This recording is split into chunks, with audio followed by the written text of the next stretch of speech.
মরুভূমির তপ্ত বালুকাধারে লুকিয়েছিল ভয়ঙ্কর গোপন রহস্য, যা বিশ্ব রাজনীতির সমীকরণ ও যুদ্ধের গতিপথকে সম্পূর্ণ বদলে দিতে পারত। ইরাকের নাজাফ শহরের পশ্চিমে অবস্থিত জনমানবহীন বিশাল এক মরুভূমিতে ইসরায়েলি কমান্ডোরা গড়ে তুলেছিল এক দুর্ভেদ্য ও গোপন সামরিক আস্তানা। দ্য ওয়াল স্ট্রিট জার্নালের সাম্প্রতিক এক চাঞ্চল্যকর প্রতিবেদনে উঠে এসেছে কিভাবে শত্রু শিবিরের একেবারে নাকের ডগায় বসে ইরানের ওপর বিমান হামলার ছক কষেছিল তেল আবিব। তদন্তে জানা গেছে এই গোপন ঘাঁটিটি মূলত ইসরায়েলি বিমান বাহিনীর রসদ সরবরাহ কেন্দ্র হিসেবে ব্যবহৃত হচ্ছিল।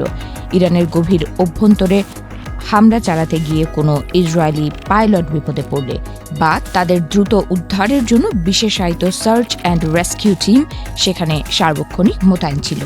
আধুনিক যুদ্ধের ইতিহাস আকাশপথে 1000 মাইলের বেশি দূরত্বে পাড়ি দিয়ে শত্রু মোকাবেলা করা কতটা দুঃসাধ্য এই ঘাঁটির অস্তিত্বই তার প্রমাণ দেয়। সবচেয়ে রোমাঞ্চকর তথ্যটি হলো এই অভিযানের নেপথ্যে থাকা নিঃশব্দ সম্মতির বিষয়টি। প্রতিবেদন অনুযায়ী মধ্যপ্রাচ্যের এই উত্তপ্ত পরিস্থিতিতে মার্কিন প্রশাসনের পূর্ণ জ্ঞাতেই ইরাকি ভূখণ্ডে এই অনুপ্রবেশ ঘটিয়েছিল ইসরায়েল, অথচ সার্বভৌম ইরাক রাষ্ট্রের ওপর এই অনাধিকার চর্চা নিয়ে খোদ বাগদাদ সরকার ছিল সম্পূর্ণ অন্ধকারে।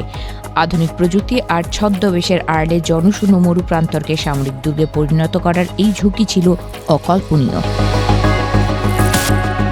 প্রকৃতির নিয়মে কোনো রহস্যই চিরকাল ঢাকা থাকে না।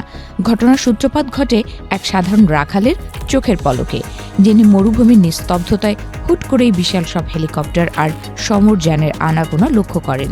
সেই সাধারণ রাখালের দেয়া তথ্যের ভিত্তিতেই ইরাকি সেনাবাহিনীর রুদ্ধশ্বাস অনুসন্ধানে নামে, কিন্তু তারা যখন সেই ঘাঁটির কাছাকাছি পৌঁছায় তখন আকাশ থেকে নেমে আসে আগুনের বৃষ্টি।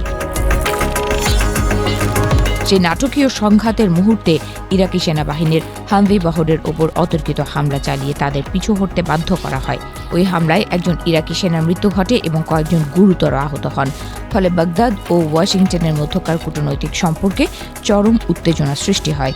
ইরাকি জেনারেল কাইস আল মোহাম্মদাউই একে বেপরোয়া এবং অনধিকার চর্চামূলক অভিযান হিসেবে অভিহিত করে ক্ষোভ প্রকাশ করেন।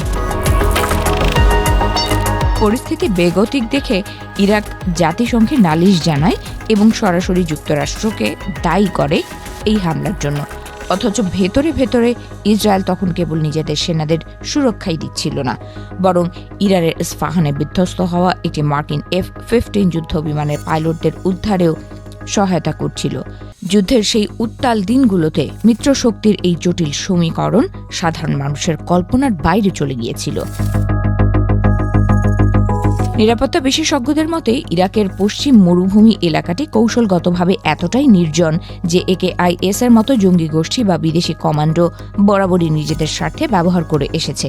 কিন্তু এবারের এই ইসরায়েলি উপস্থিতি ছিল সরাসরি রাষ্ট্রের বিরুদ্ধে রাষ্ট্রের এক গোপন যুদ্ধের মহড়া।